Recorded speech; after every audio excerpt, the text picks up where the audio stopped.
Assalamualaikum warahmatullahi wabarakatuh.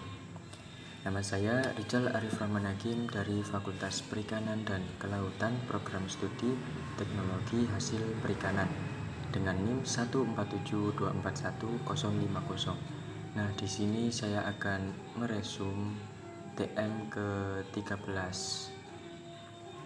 Dalam Islam, zakat merupakan rukun Islam yang keempat. Wajib bagi setiap muslim yang memenuhi syarat tertentu. Zakat bertujuan untuk menyucikan harta, membantu kaum fakir miskin, dan memperbaiki keseimbangan sosial. Sebagaimana firman Allah dalam surat At-Taubah ayat 103 yang bunyinya, A'udzubillahi minasyaitonirrajim. Bismillahirrahmanirrahim. Khudh min amwalihim A'udzubillahi minasyaitonirrajim.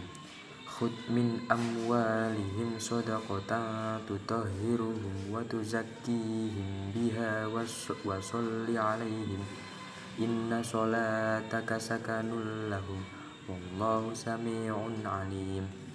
Yang artinya, ambillah zakat dari sebagian harta mereka. Dengan zakat itu kamu membersihkan dan mensucikan mereka serta mendoakan mereka. Sesungguhnya doa kamu itu menjadi ketentraman jiwa bagi mereka, dan Allah Maha mendengar lagi Maha mengetahui.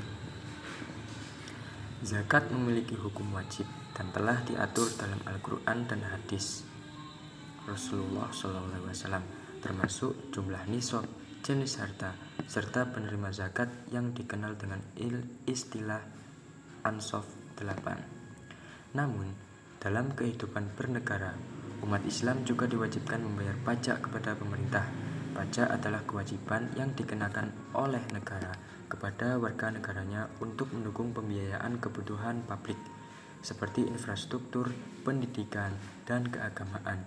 Pajak tidak secara langsung diatur dalam Al-Quran, tetapi prinsip taat kepada pemerintah yang sah disebutkan dalam Quran surat An-Nisa ayat 59 yang bunyinya, A'udzubillahi minasyaitonirrajim. Bismillahirrahmanirrahim. Ya ayyuhalladzina amanu atii'ullaha wa atii'ur rasula wa ulil amri minkum. Fa in tanaza'tum fi syai'in farudduhu ilallahi war rasuli in kuntum tu'minun billahi wal yawmil akhir. Dzalika khairu wa ahsanu ta'wila. Yang artinya, hai orang-orang yang beriman, taatilah Allah dan taatilah Rasulnya dan ulil amri di antara kamu. Dalam konteks negara modern, pajak adalah bentuk implementasi prinsip ulil amri ini.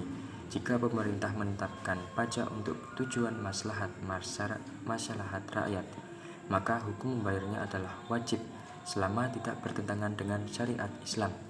Meskipun zakat dan pajak memiliki tujuan yang sama dalam mendukung kesejahteraan sosial, keduanya berbeda secara konsep hukum.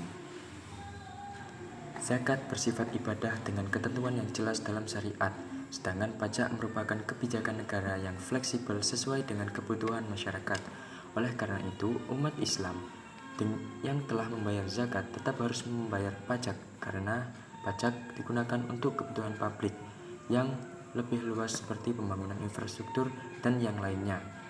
Tanggapan kritis terhadap kasus kedua, manfaat pajak bagi penyelenggara negara. Pajak memberikan kontribusi yang besar terhadap keberlangsungan kesejahteraan bangsa dan negara.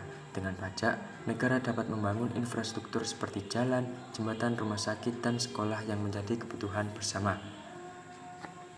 Pajak juga dapat digunakan untuk mendukung program-program kesejahteraan sosial seperti subsidi untuk masyarakat miskin, beasiswa pendidikan, dan pengolahan bencana.